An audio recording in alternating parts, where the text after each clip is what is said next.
Like the Wild West, IDF soldier says commanders treated all Gazans as terrorists. An Israeli Defense Forces (IDF) reservist delivered a searing on-camera account of his time in Gaza, claiming soldiers were regularly ordered to shoot civilians based on vague and shifting rules of engagement set by individual commanders. Speaking anonymously to Sky News, the soldier, who served 3 tours of duty in the Israel Defense Forces 252nd Division, described his unit's orders in the Netzarim Corridor, a militarized strip that bisects Gaza. We have a territory that we are in, and the commands are, everyone that comes inside needs to die, no matter who it is. The soldier likened conditions within the territory to the Wild West.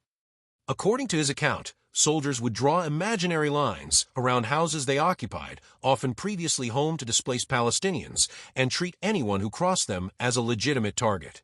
But how can they know, he said of the Gazans roaming near no-go lines around a unit's position. It was like pretty much everyone that comes into the territory, and it might be like a teenager riding his bicycle, he said. The criteria for lethal force, he claimed, shifted daily. It really depends on the day, the mood of the commander.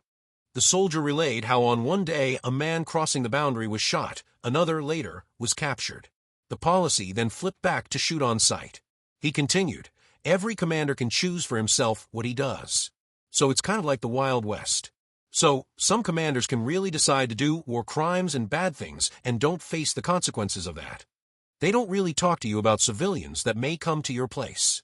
Like I was in the Netzarim Road, and they say if someone comes here, it means that he knows he shouldn't be there, and if he still comes, it means he's a terrorist, he said.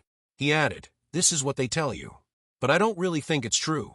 It's just poor people, civilians that don't really have too many choices. Asked why he chose to speak out, he said, I kind of feel like I took part in something bad.